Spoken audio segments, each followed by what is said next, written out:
Hi, everyone. I'm Trish Lindo, and it's good to be back with all of you. And be sure to let me know where you guys are joining in the comments. I'm coming to you live from Los Angeles, beautiful Los Angeles.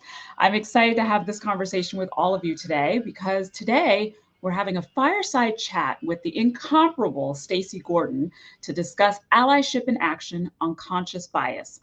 Now, Stacey is the CEO and founder of Rework Work, a successful company that's at the intersection of diversity, inclusion, and workplace culture. She coaches and counsels executive leaders on DE&I strategies for their businesses.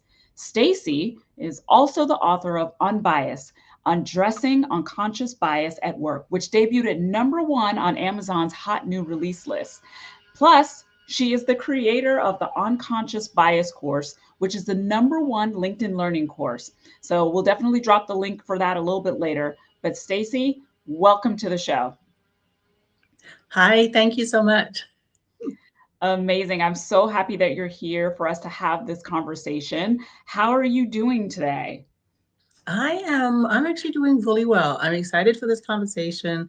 Anytime that I can talk about, diversity, equity, inclusion, bias, all the different things, it makes me happy. So Yes, yes, I love that. Now, let's start off with like a quick icebreaker. And this is for the audience as well. So, first question is, what is the first thing that you do when you wake up in the morning? First thing. So the first thing should be like meditation, prayer, you know, but it's not. The first thing is I usually reach over for my phone and I start going through, I flip through Facebook because most of my like friends are on there. And then I go through LinkedIn because then I start looking at comments, see who's messaged me. There's no judgment, Stacey. This is a safe space. There's no judgment because I do the same thing. You know, I'm supposed to be meditating and everything like that, but I do check my phone first. So no judgments, all good. Well, thank you for sharing that. And everyone in the audience, yeah, let us know what's the first thing you do in the morning. Do you actually reach for your phone first? Or do you meditate, drink a glass of water? You know, who knows? But yeah, be sure to share that. All right, Stacey, what I like to do is go back to the beginning. And I don't want to assume that everybody knows, what unconscious bias is. So let's just kind of take it back. Let's pull back a few of those layers. And why don't you tell us what is unconscious bias for those people who have no idea? So I always like to say that unconscious bias is it's a way for us to quickly categorize people without thinking. That's literally it. Right? It is a quick way. It's a shortcut that our brains take, but it's affected by everything around us, right? So it's affected by social, cultural, religious norms, and it's those foundations of things that we think about that then will start us down the path of stereotypes and prejudice and discrimination, et cetera, et cetera. But unconscious bias is not necessarily a negative thing. And I think a lot of times when we hear the word bias, we think it's automatically negative, and that's not the case. It's a definition, right, of a behavior of something that we're doing in the moment. And there's more than 150 different types of bias out there. So, we're complex human beings, and it's never usually just one type of bias that we're dealing with at a time. It's usually bias on top of bias on top of bias. It's like a bias sandwich, right? Right, right. No, you're absolutely right. And what the other thing I think was interesting too is that we all have unconscious bias, right? We do, and you know, the example I always use is one of a consultant I work with. Prior to COVID, we were in San Francisco at a client's office, and we were trying to get our laptop plugged in for a presentation. And someone, in the office said, "Oh, we'll send someone from IT to help you." Right. And so we're waiting for someone from IT, and up walks this woman. And it took a minute. You're like, "Oh, that's the person from IT, right?" Like you were expecting a man. And so it's those little simple things that you just don't think about. It's like if you're in the doctor's office and, they say they're sending in a surgeon and a woman walks in, right? You just, you have certain expectations that are built on our social norms and our day-to-day realities. And when our day-to-day realities are one way, that's what we're going to expect. No, you're absolutely right. And I'm guilty of it too. And I'm sure a lot of people who are watching are as well. Tell me a little bit about how you got started in this work, of diversity, equity, and inclusion, and specifically in unconscious bias. Like how did you get started? It's I used to work as a recruiter, so I love recruiting. It's probably my next passion. And as I was working as a recruiter, what I found was people were, when I say people, like company reps, there were different rules for different people. If I was sending somebody who might have an accent, or somebody who was a person of color, or sometimes a woman, depending upon what the role was, I would get these extra things that I would get told. And I remember this one woman told me one time, it was literally just an admin role, right? She said to me, make sure when you send the girls, she said girls, she said, make sure that they all have their hair in a bun. And I was like, okay, I'm not about to like comment on people's how they like, why do you want me to do this? Right. And she's like, oh, well, the CEO, he gets very distracted by girls that are sitting there twirling their hair around their fingers. And I was like, oh my goodness, there is so much wrong with what you're saying right now. I don't even know where to start. And so I was like, well, okay, thank you for that. Oh, And so it's all the little things, right? From how we treat people, how they dress, what they wear, how their hair is styled. I had somebody with an accent in my office one time, and another recruiter came to me and said, you're not having that candidate's not for my client, is it?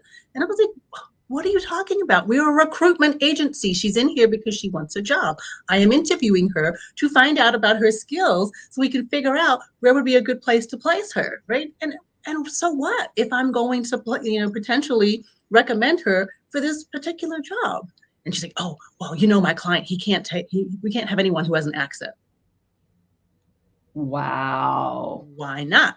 Right? Yeah. I mean, like, and I would this would be happening again and again and again with just different things that just kept coming up. And I think the last straw for me was when I was working with a gentleman who was about to get this really great six-figure sales job.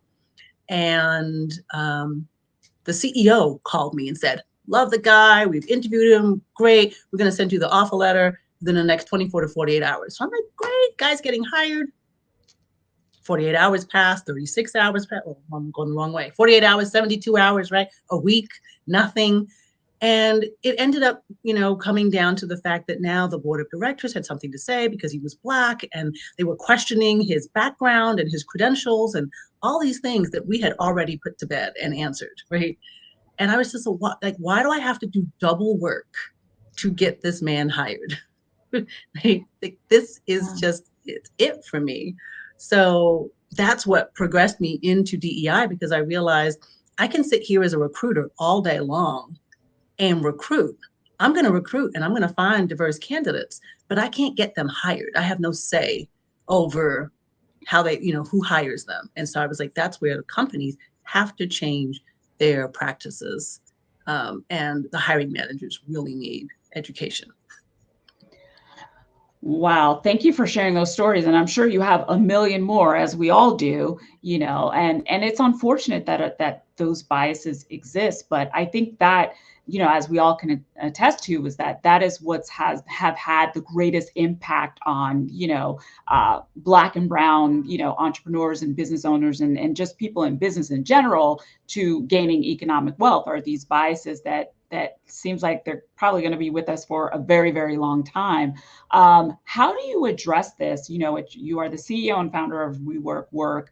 How do you sort of go back to or work with a company that is having these biases? And how do you sort of kind of break it down so that they understand why it's important not to, see people this way, and how it can have basically a huge impact on their business?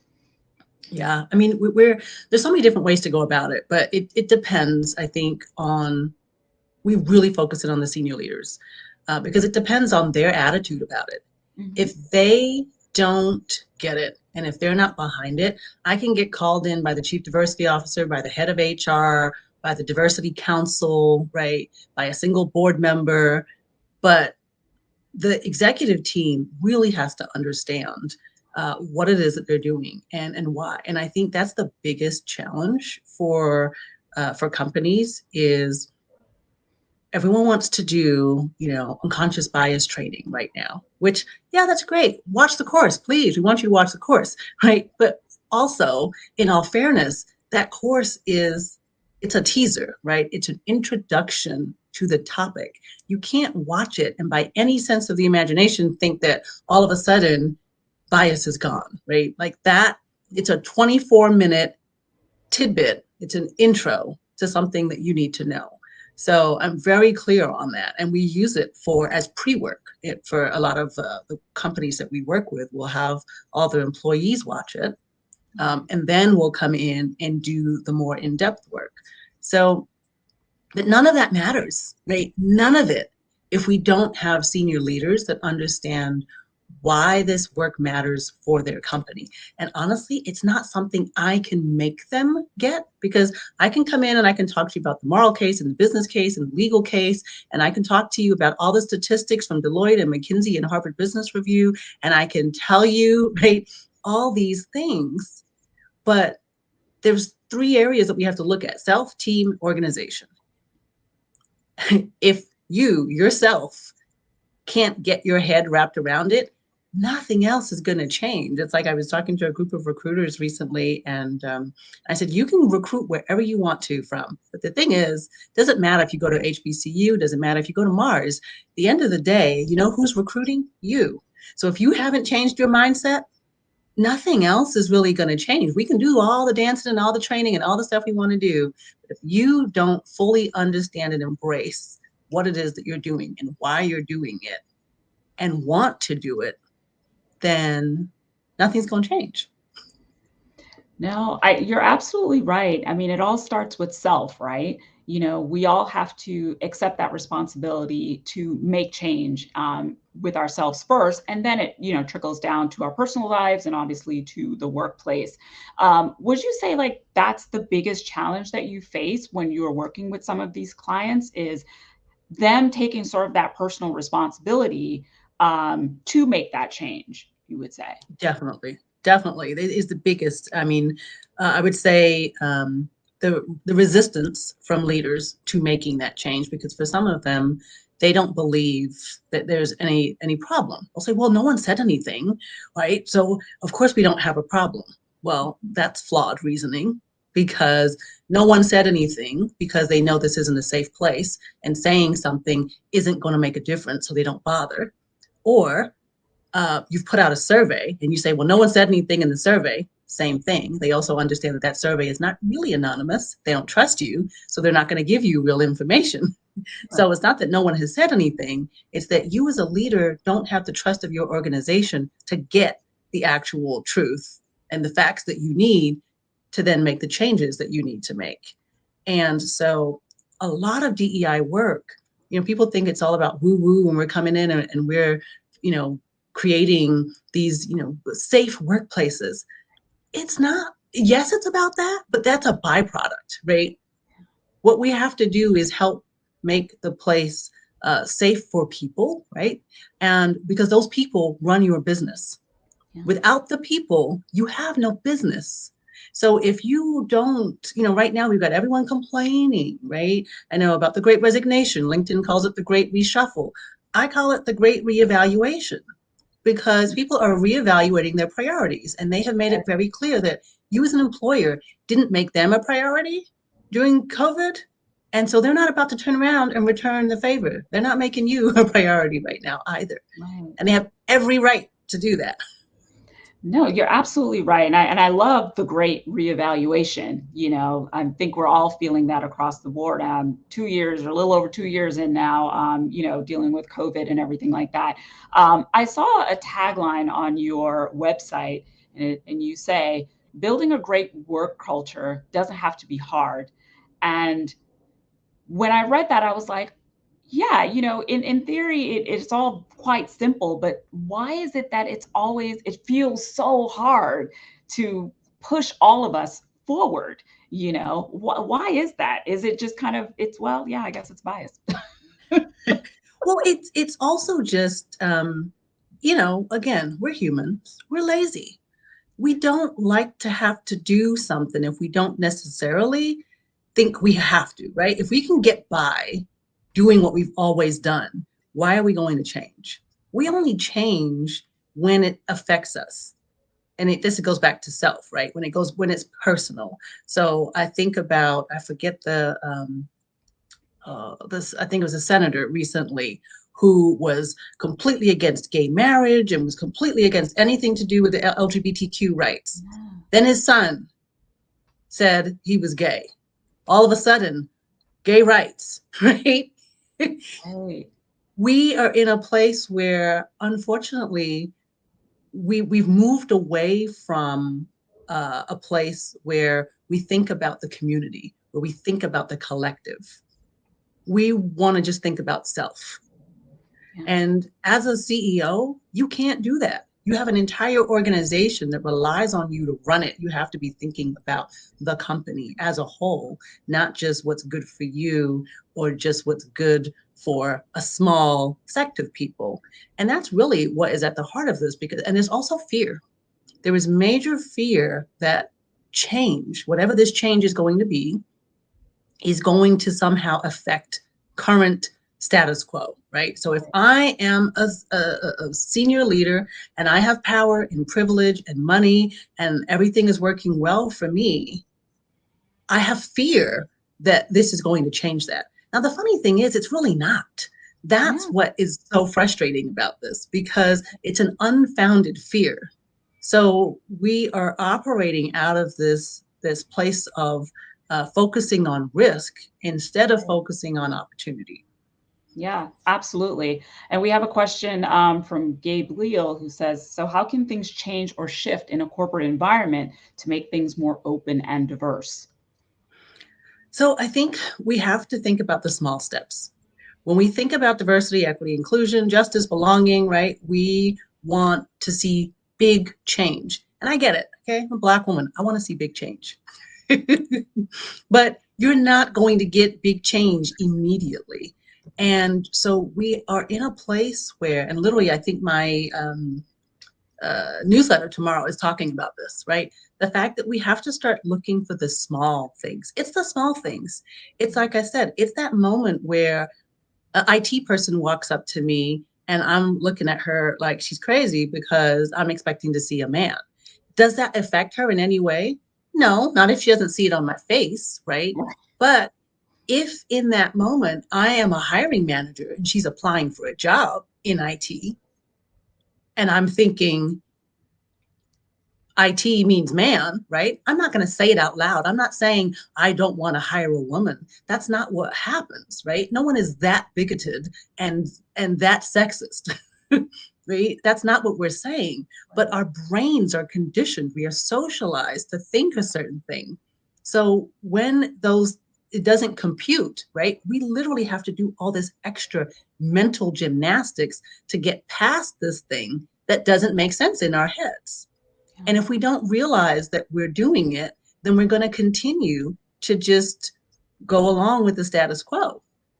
So this is why it's hard, because yeah, mentally we're more fatigued because we do have to do a little bit of more mental work to look at a person and to think through our decision making and to be objective and to work off of data, right? All these things that we like to work off of gut feel and stick my finger in the air and go, oh, yeah, yeah, that seems about right. Let's just go with that.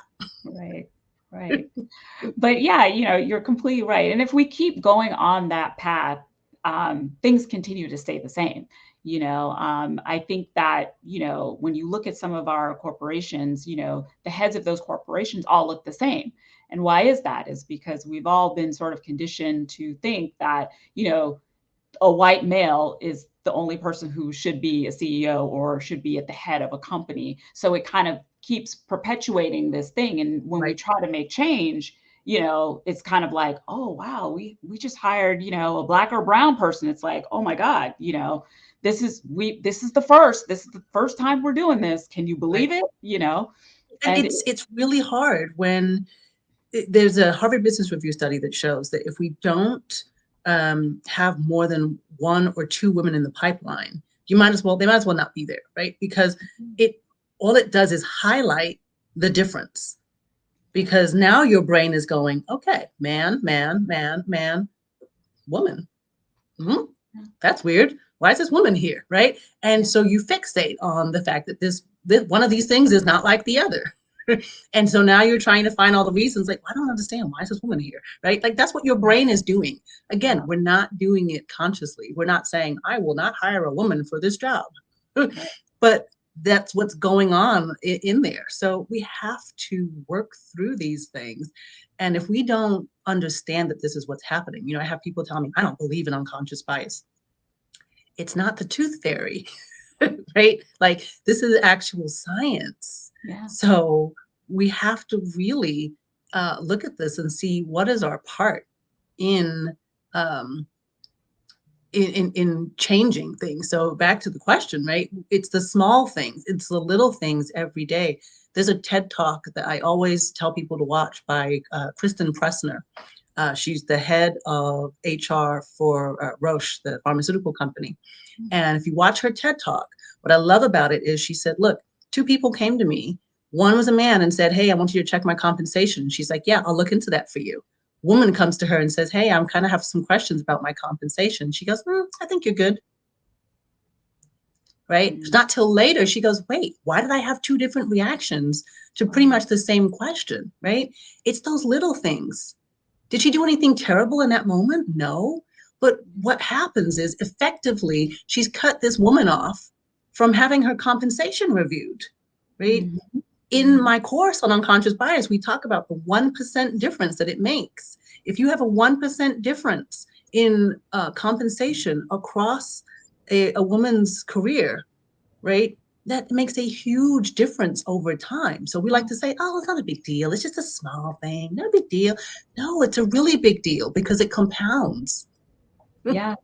You're so right. It does matter. And I mean, those conversations, especially in 2020, really got kicked off, with the murder of George Floyd, and really sort of looking at all the disparities, across, different industries. And that is one of them is the pay equity, and the fact that a lot of Black and brown people don't have those opportunities to gain economic wealth or to gain, the type of wealth that, can basically sustain their families potentially for generations. So it's something that, it may seem small, but to your point, yeah, it adds up and it matters. It can change people's lives, so. Definitely. And that was what I liked about when I worked in recruiting. I always thought about that, right? It was like every time that I was able to help someone get hired, that person now has the economic viability, right, to take care of their family and to do what needs to be done. And when you actually spend the time to help them get a better salary, right, than maybe what they asked for, you let them know what their worth is, and they get an extra $5,000 or extra $10,000. That is huge. And so that's what I'm saying. Like, everyone has these small little things that we do and we don't think about. But at the end of the day, it's like when you picked person A over person B, did you think about what that might be doing for person B, right? And not to say that you need to be making decisions out of guilt or out of sympathy, right? That's not what I'm saying. What I'm saying is we have to be better about our decision-making ability, because so much of it is not based in objective fact. So much of it is based in just bias and gut feel. Yeah, absolutely. And I mean, I'm pretty sure that is exactly why your course on LinkedIn Learning in unconscious bias is #1 on the platform. I'm sure that that's the reason why, is because you really spell it out. I had a chance to watch the course and love learning more about it. But can you share with some of our audience who's watching, just kind of what they can expect from your course about unconscious bias?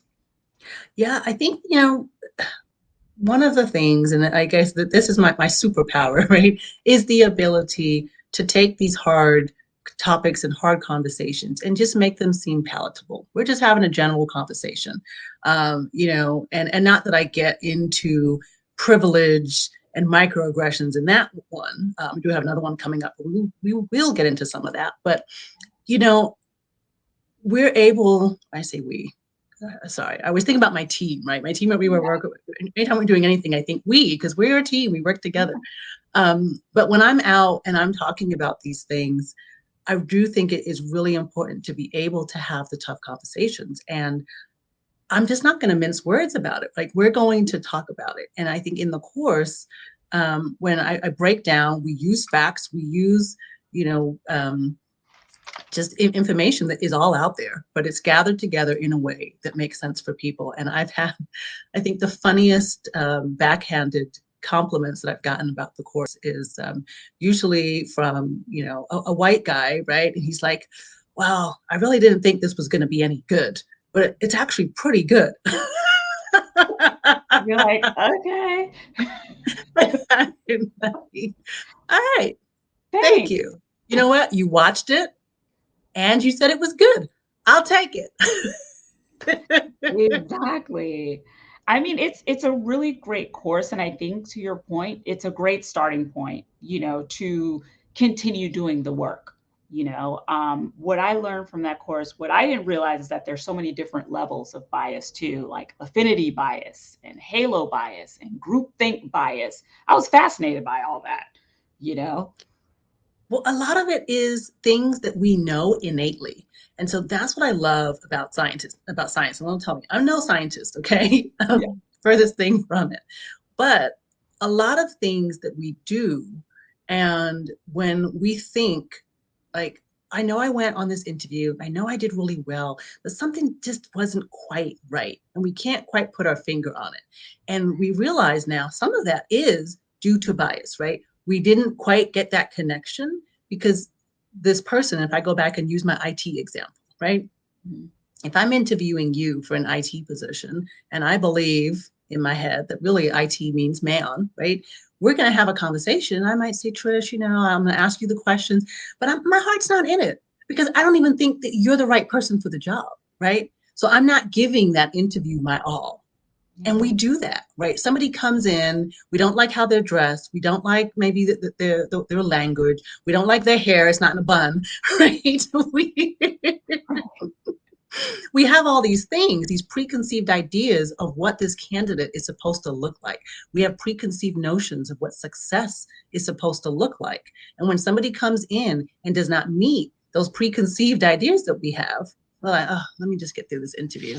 Okay, Trish, so, how long have you been in IT? What have you done? What school did you go to? Okay, great. Well, thank you very much.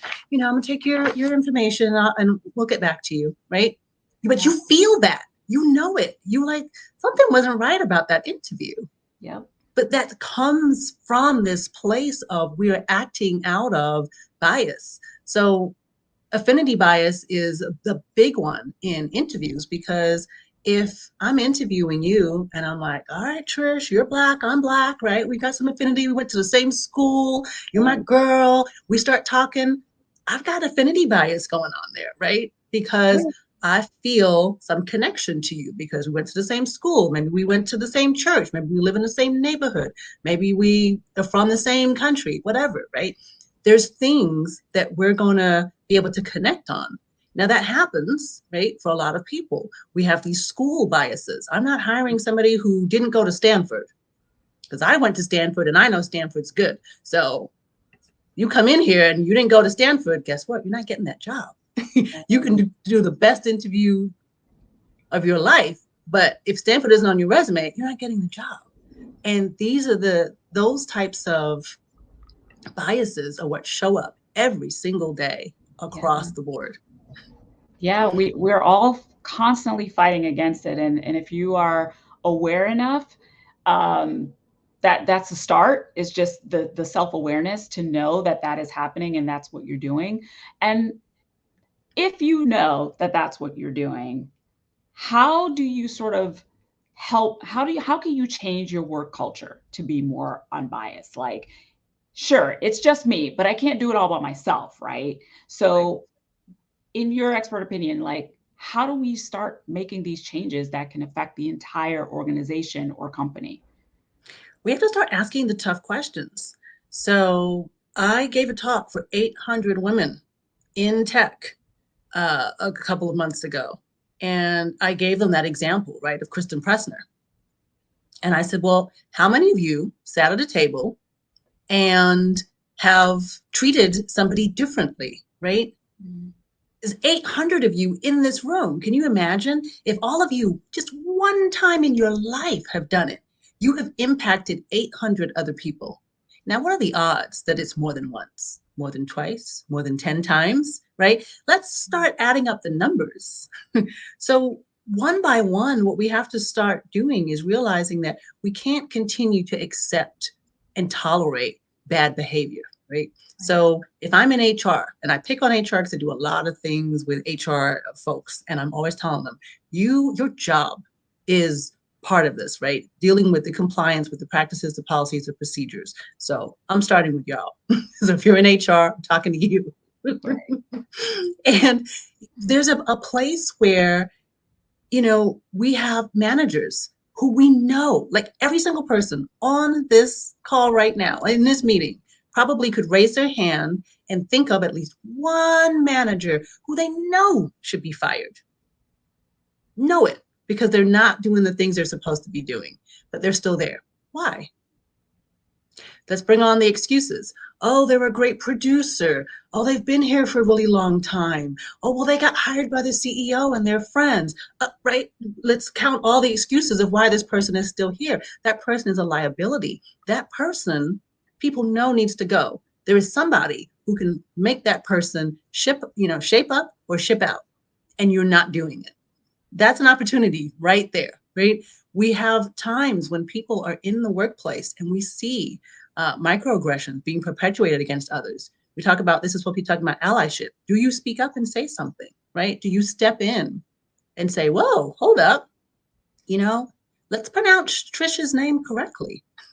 I Yeah. think she's told you at least twice that's not how her name is pronounced, Right. right? No, I I love mean, that. I love that.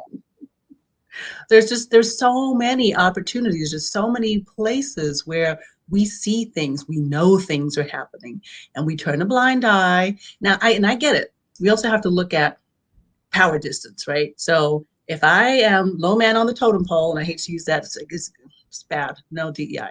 So here I am as a DEI expert. Let me just tell you, I'm still struggling, right? There's phrases, there's things we have to take out of our vernacular that we should not use. That is one I am taking out. Um, but if you are somebody, right, who has a low tenure, right? You just started, maybe your entry level. If you're sitting in a meeting, you might not have the ability to speak up. You might notice that microaggression, but what are you going to do about it? Nothing. You can't in that moment. And so understanding too, sometimes we have an expectation. I'm sitting in the meeting and I'm going, I can't believe Trish didn't even say anything. She just sat there and just let this person talk all kinds of ways to me. What do you want this person to do, right? We have to really look at what is their ability to be an ally in that moment and understand, do they have that ability? So it's not just about the fact that you're a white man in the room, because you might be a white man in the room who is the newest to the meeting. So no, you're not going to have power in that moment. But you Right. might be a Black woman who's running the meeting and are the head of that meeting. So guess what? You have the power in that moment and you have the ability to speak up and say something. We have to be noticing and paying attention, um, and expecting it. So I think that's another place is team dynamics. Yeah. You have the ability to say, hey, team, let's change up how we do things. Let's make sure that we are allowing for everyone to be heard, that we are not, ignoring people's input, that we are not, jumping all over somebody when they have something to say, and interrupting them, right? Like, Yeah. let's change up the way that we're going to do this. And we expect that we're going to make this work together as a team and get agreement as a team that that's what you're going to do. You might be a small 5-person team, but that's 5 people today, right? That starts creating that expectation. No, you're absolutely right. And I think that too in any team dynamic, if the let's say the person who's, the manager or head of the department can empower everyone on the team to have a voice, like you can speak up. If you see something, you can definitely share, like, hey, why don't we give, Stacey an opportunity to speak on this, that sort of thing. Because I feel like sometimes people don't feel like they have the power to speak up if something's happening, if they see Right. something, they're usually like waiting for the manager to say something, or they're like, well, I guess I'll go to HR. But in that moment is actually when, most people who are experiencing, being affected by unconscious bias need them to really speak up the most. Well, yes and no, right? So that's the other thing. I think there is this expectation that if I don't speak up in the moment, then I've lost the opportunity. And that's not the case, right? You can come back to it later because sometimes you really can't do it in the moment. Sometimes somebody says something and you're just like, you just shocked. Your mouth is, you just don't even know what to say. You can't respond in the moment. And it takes you a minute. And by the time you collect yourself to say something, the moment's passed, right? They've moved on. They're having a different conversation. Now, if you say something, it's like, oh, here we go. The angry Black woman, something to say, right? We get that as well. So I do think that there is opportunities. And one of the things in my book, I actually mentioned there's an acronym PAUSE, right, that you can use. So really to be able to interrupt microaggressions. So one, it's always helpful if it's somebody else having to do it, right? And not the person who's been affected. If a third party can jump in and say something, that's helpful. But for yourself, we also have to empower ourselves to say something. And so the P is process. You want to process what you're feeling. And like I said, in that moment, you might be feeling hurt, angry, frustrated, sad. You're just like embarrassed, depending upon what was said. And you might need to take a beat before you can say something, or you might really have to deal with it later. But you need to process that. Like, is this something I have to talk about right now? Or can I catch this person later and say, hey, in that meeting earlier today, or the meeting yesterday, or even the meeting 2 days ago, this happened and it is still affecting me. So I kind of want to talk to you about it. We can do that. We then have to ask the person, like, if we heard correctly, because sometimes I know my hearing is going, I feel like maybe I misunderstood, right? So we just have to ask, what did you say? Because that's what I heard, right? And let that person explain. Then we've got to seek to understand. So we've got to ask, okay, what were they trying to convey? Because most microaggressions are usually somewhere in there. It's like a backhanded compliment. They think they're trying to say something nice, like, oh, you speak so well. Yes, I do, because English is my first language and I was born in England. So yeah, I'm gonna, right? So understand where they're coming from. And then you got to share, right, how this is impacting you. Okay, I hear what you're saying. Let me tell you what that actually felt like to me when you said it. And then the E is to explore ways to reframe that. And like, okay, I get you were trying to give a compliment. Here's probably a way you might want to say that in the future, right? So it gives you a time and ability to break it down. And no one's going to remember all 5 of these steps, right? But if you remember 1 or 2 of them, it's a way to practice and to start thinking about what is it that we're doing. And some of this we do instinctually anyway, but it's just there's a framework for it. No, I love that. And I'm so grateful that you also have the book and it's doing very, very well, extremely well on Amazon. So congratulations to you on that. What are the 3 key takeaways from your book that we could apply starting today if we needed to? Yeah, I would say, I mean, that's the first one, right? Is take that pause framework, because that is very helpful and as I said, the number one thing that I get out of that, I just like the word pause, because for me, it's a reminder that I don't have to do it in the moment, because that's what gets me every time. I'm like, in the moment, I'm like, ah, and then I'm like, I should have said something and I didn't. And then I'm beating myself up, right? For hours sometimes. Like, why didn't I say anything? I should have said it then. Ah. But just the word pause reminds me that, okay, I don't have to say it right now. I can take a minute, I can reflect, I can get myself together, and I can come back to it later. So I think that is really helpful. I think also we do a leadership blueprint that is based off of the 4 steps in the book, which is awareness, alignment, action, advocacy. And so understanding those 4 steps for the DEI process, I think, is really important. We actually have a year-long coaching, education, and consulting program that we offer to DEI, well, to leaders, but It's our DEI leadership blueprint. And it walks them through a lot of what they need. I don't want to say everything, right? I don't want to oversell, but it walks them through. Oversell. It walks them through a lot of the things that they need. And I think what I love about it is that it is something that they have to do over time. So it's not show up for a 90-minute session and then go back to work. Right. It is like, here are these things that you have to keep doing to keep it top of mind for you, because DEI is so important. And I think the other part is just that what's in the book is someone said, like, the book is me on a page.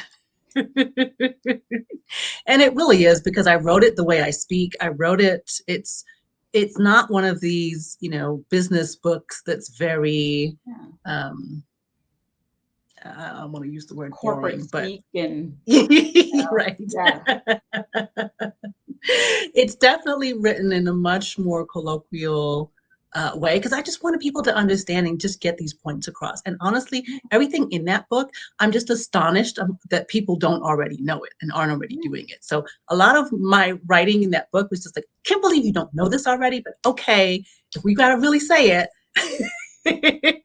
Yeah, I always say make it plain, let's just make it plain. It's very plain speak. Yes. No, I love that. Thank you for sharing those tips. So I'm going to we have a question here. Someone's asking, can we talk about how Black business owners can overcome these biases? What's your take on that, Stacey? Yeah, it's a hard one. And can I just tell y'all, be a little vulnerable for a moment, okay? Please. Probably about 6 years ago, I talked to a woman, very successful white woman business owner. And she was much older than me. She'd been in business a long time. She had retired. And we were talking about my business. And she said, I really want you to be successful. And she said, back in the day, what we used to have to do was, she was like, men would put their wives onto their business so they could get the gender certification and all of that, right? These women-owned businesses when they started. And so she basically told me, she goes, you need to get a white guy. And she said, you need to put a white guy as the face of your business and put him out there, because that's going to get you business. And I know she was trying to be helpful. And I know she really was coming from this place of like, I want you to be successful. Everyone should be talking to you. Right. But when I tell you, after I got off the phone with her, I talked to her for like 45 minutes. I sat down and I cried my eyes out because I thought, wow. So the only way I'm going to be successful as a Black business owner is if I let a white guy run it. Right, that part. Wow. And so that really took me out for a little bit. It did. I was like, I don't even know where to go with this. Yeah, understandably. But then, to answer the question, I was like, okay, I was like, Stacey, you are smart and you can do hard things. And this is apparently a really hard thing. So I was like, you know what, I just have to get out there and I have to ignore these biases. So people will say to me sometimes, like, isn't what you do really hard? And I'm like, no, it's not, because you know what? The KKK is not knocking down my door, right? I'm not dealing with people who don't want to deal with me. Right. There are almost 8 billion people on this planet. So I don't have to work with people that can't see past their biases.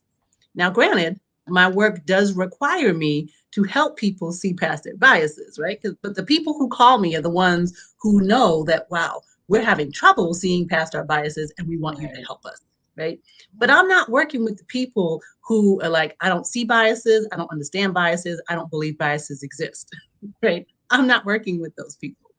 So I think for Black business owners, you really have to understand, who is your audience?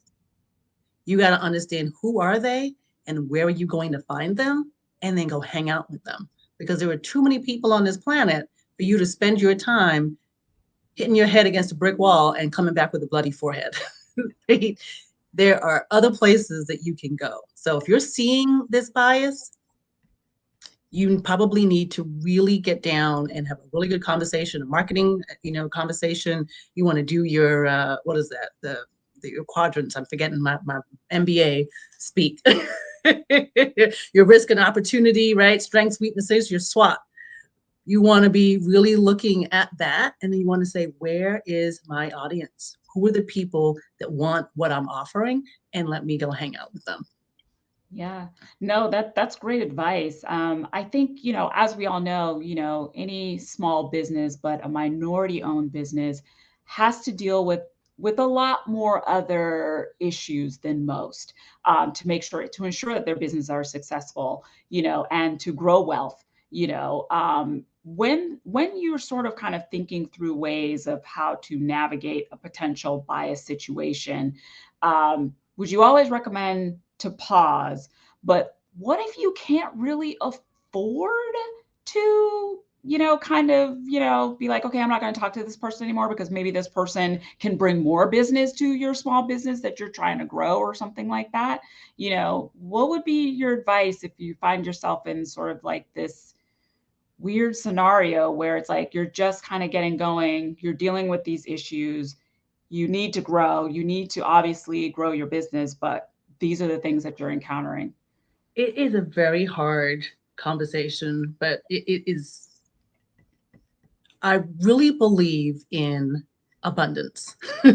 And so this isn't a business thing, this is a woo-woo thing, but I believe in it completely because if you are fighting and holding on to something and trying to work with people who really don't really want to work with you, you are taking all your energy, all your time fighting this thing when you could take that energy and you could put it towards something that actually works for you and serves you. So it might seem like, oh, I'm letting go of this thing over here, but you're letting go of something that is bleeding you dry and taking your mental capacity to actually be smart and pivot over here and work with the people that's going to be easier and where you are going to get way more business. So in the beginning, it might seem like a hit to you. But if you think about it, that struggle, they're struggling to pay you, they're struggling to refer you, they're struggling to do all these things, and you're just fighting to get this thing. And it's only because it's in your sight, you feel like it's coming to you. But it's like that light at the end of the tunnel that you can't ever reach.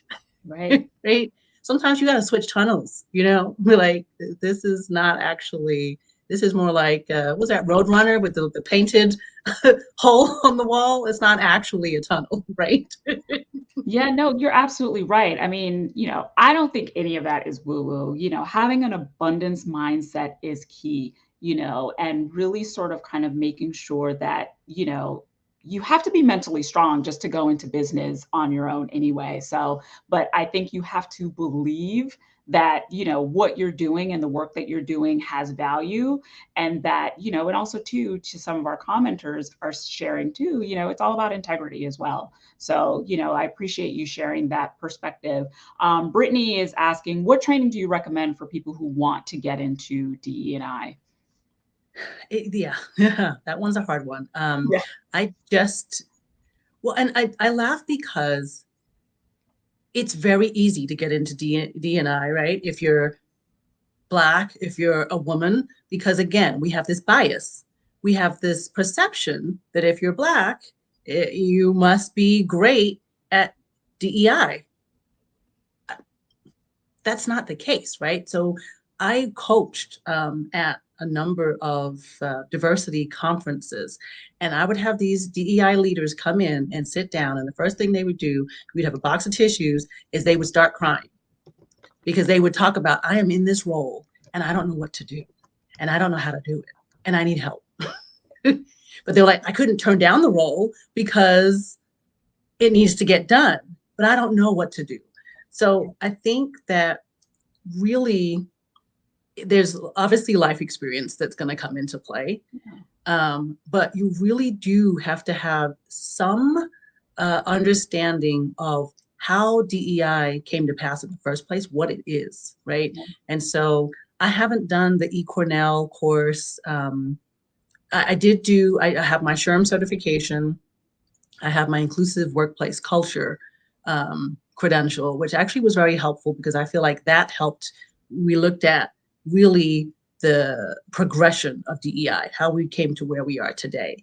And I think there's so many different things you need to have an understanding of. It's like being a jack of all trades. You need to have a little bit of HR. You need to have a little bit of sociology. You got to have a little bit of science. You got to have a little bit of like EQ and leadership, right? All of these things, because that's what DEI is. And this is why it doesn't work, because so many times we come into organizations, they're like, oh, we want to do this DEI thing.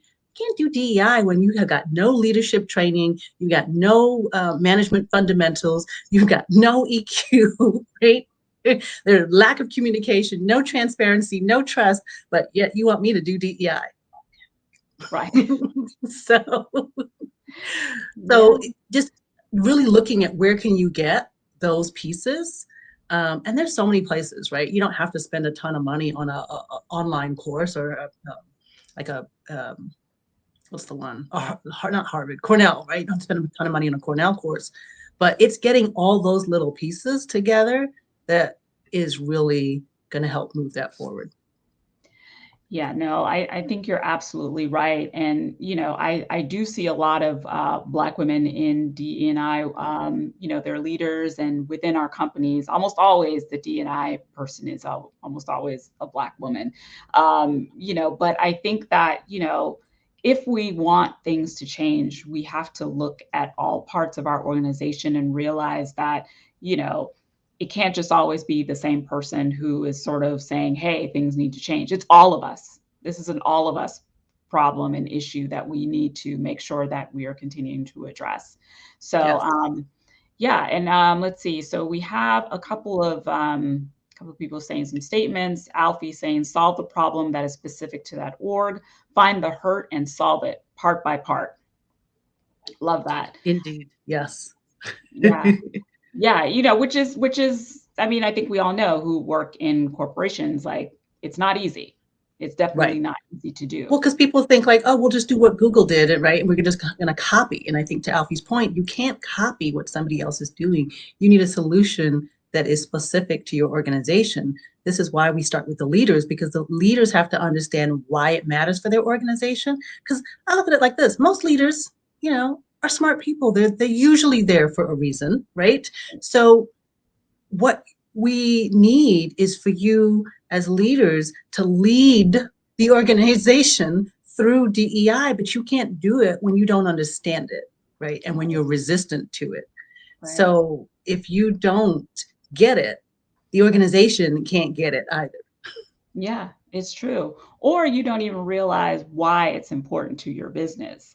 Yes. You have to have that fundamental understanding as well. Well, if you have any questions for Stacey, drop them in the chat, and we'll definitely get them answered. Something that I'm curious about, Stacey, is a lot of us who are at least the ones who are privileged enough to work from home. That has changed the work dynamic immensely. How are you seeing, like, especially as you work with some of your clients, how does bias sort of play a role when everybody is sort of working from home in different parts of the world and country and that sort of thing? Have you seen anything like that? I mean, I think so. It's similar to what I said about recruiting, right? Where no matter where you go as a recruiter, there you are, and it's the same with a company. If you have bias playing out in the workplace when you were in person, you're going to have it play out over Zoom. I heard of people who the managers would like shut them out from Zoom meetings, wouldn't send them the link to participate, or everyone's talking and having a great time, but then they show up on Zoom and all of a sudden it's silence, right? No one wants to talk to this person. They're no matter like we're people, right? We're going to take what we do and we're going to continue to do it in whatever form you give it to us in. So whether it's smoke signals, whether it's online Zoom, or whether it's in person, we're going to find a way to continue to behave the way we always behave. So that's why this work is about the change in mindset and understanding the behaviors. And I get it. I can't come in and make you change your mindset. But what we can do, this is what we forget, is the workplace is an artificial construct. So we can make you behave a certain way. If you want to work here, you have to behave this way. If you don't like it, don't work here. And we seem to forget that that's a thing we can do. We seem to remember it when it's time for dress codes and really, things that don't matter. But when it's time for things that do matter, all of a sudden we can't mandate that, but you can mandate how I wear my hair and what clothes I wear. Exactly. Exactly. No, excellent point. Thank you for sharing that. So I know you have the LinkedIn course on unconscious bias that is #1 on LinkedIn. So definitely check that out. You can find that on Stacey's profile. We'll share that with you in the comments. Yes, and the little link, I made it free. So I think we're sharing the link that Yeah. will make it free for you for 24 hours. So if you haven't watched it yet, go watch it. Yes. Well, thank you so much for your generosity, Stacey. That's what LinkedIn is all about, and I love that, if anybody wants to watch, you have it for 24 hours. I highly recommend it. It definitely was an eye opener for me as I watched as well. But, to Stacey's point, you have to continue the work. It doesn't just stop with her LinkedIn learning course. You have to keep it going in order for real change to continue. That's right, Stacey? Definitely, definitely. Yeah, for sure. Thank you so much for that. Do you have any last words that you want to share with our audience about, unconscious bias and, whether it be in the corporate spaces or as an entrepreneur? I mean, I would just say, right, we all have a part to play. And I think that's what we have to remember. It's like, yes, I like to say that we have to start with the leaders because we do in the workplace. But just from a humanity standpoint, we each have a part to play. We have to think about who we invite or don't invite to lunch, who we invite or don't invite to coffee, who we decide to interview or don't decide to interview, who we decide is going to be the team lead, right? Who's going to get that special assignment and that fun project. We got to really be looking at the decisions that we make and being more transparent about them. And so I think that is my #1 request for everyone, right? We're not just talking about the leaders. We're not just talking about white people. We're talking about everybody. We all have a responsibility to be better humans to each other, and we can do it. No, you're absolutely right. And a lot of it's equity too, is really looking at that across the board, because all those little things matter. And when you're working with a team, everybody's voice matters and everybody deserves to be heard and to be seen and to be given opportunity, to succeed and to be great, basically. So if you're looking at your organization and you're realizing that it's the same people who are getting promotions, the same people who get opportunities, then it's definitely not fair for everyone. So, Right. that's a great place to kind of look. But I thank you for sharing your expertise and for being a champion in the D&I space. And I think that we can all say a big great thank you for the work that you're doing. Thank you all. I really appreciate everyone who showed up today. And if you're not following me on LinkedIn, please do. And check out the newsletter, right? We've got a LinkedIn newsletter as well. Simplydiversity.com will get you there really easy. Takes you straight to the LinkedIn newsletter. We do lots of DEI tips, tricks, lots of information for you. So Yes, absolutely. Yeah. Thank you so much, Stacey. And thank you everyone for joining. And don't forget to continue the work. Make sure that you are looking at yourself before you can look at others, because it all starts with you first. So thanks again. And thank you, Stacey, for being here. Thank you for your time. I appreciate you. And I hope that we continue to do more of these conversations. I think people want to hear more from it. So if you're willing, we'll I'm have. definitely willing. Yeah. Okay. Okay. All right, guys. Record that. We heard that here. Stacey. Stacey is happy to have more of these conversations. I love it. Well, thank you so much. Enjoy the rest of your day and take care of yourself. All right. All Bye, right. everyone. You as well. Thank you. Bye.